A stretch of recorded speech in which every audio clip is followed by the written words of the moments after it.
Herkese merhaba hanımlar. Önemli bir püf noktasından bahsetmek istiyorum. Bu tip kumaşlara elyafla kendimiz kapitone yapacağımız zaman ya da pofuduk bir doku yaratmak istediğimiz zaman ne yapıyoruz? Normalde elyafımızı kumaşımızın arkasına koyuyoruz. İğneliyoruz veya teyelliyoruz ki ben teyellemenizi öneriyorum. Buradan makinamızı çekiyoruz.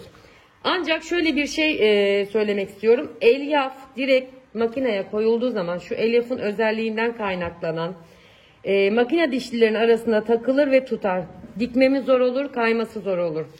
Bunu önlemek için birkaç tane yöntemimiz var bizim. Onlardan bahsedeceğim şimdi size. Ya şöyle yapışkan olmayan, benim elimde yapışkan olmayan kağıt tela yoktu. O yüzden şöyle bir tela göstereceğim. Telayı bu şekilde koyarız ya da ince bir tülbent, mermer şahi gibi bir kumaşı koyar. Birbirine teyeller. Hem bu astar görüntüsü olur, yani tersinin dikimi güzel gözükür. Bu şekilde koyarız. Örneğini çekeceğiz birazdan zaten nasıl gözüktüğünü anlamanız için.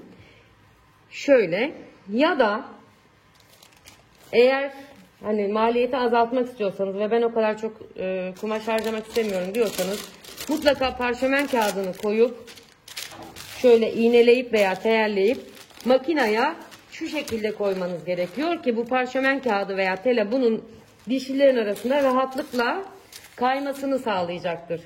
Bu da size günün püf noktası olsun. Evet, şimdi biz bir tane kaban çalışmamız var.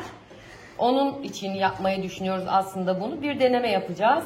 Şöyle bir parça kesiyorum. Bundan dikişin nasıl duracağını anlamamız için bunu da keseceğim. Elyafı şu şekilde. Şimdi Esra Hanım bunu alacak. İlk önce şuraya hangi şekillerde kapitone yapacaksak onun şeklini sabunla çizeceğiz. Kendi kapitonemizi yapıyoruz.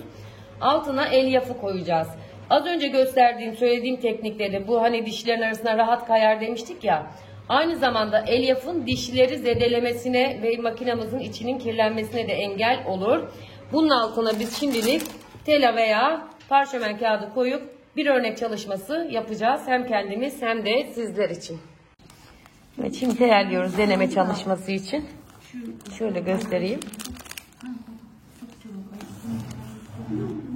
Evet, şimdi deneme parçamızı çekiyoruz. Makinemizin şöyle ayarlarını göstereyim.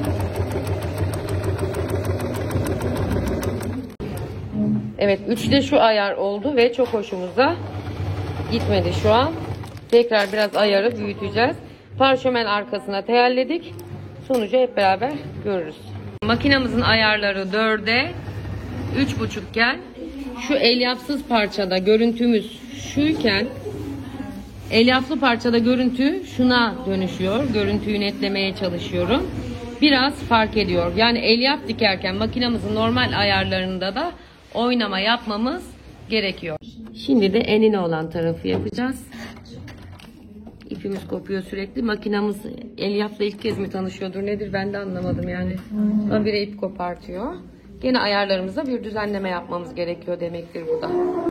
Evet, şu an şöyle bir görüntü elde ettik. Bir alternatifimiz daha var. Onu da deneyeceğiz. Diğeri de şöyle bir alternatifti. Deneme yaptık kumaşı da kesmemek için. Şöyle göstereyim, poşetimizin içinde şöyle bir kumaş astar olarak da kullanabilir miyiz acaba diye düşünmüştük. Bunlar bizim deneme çalışmalarımız. Bu da elyaflı yaptığımız çalışma. Elbette ki gördüğünüz gibi elyaflı yaptığımız çok daha güzel ve pofuduk duracak. Bu biraz daha zayıf kaldı. Bu kadar hanımlar.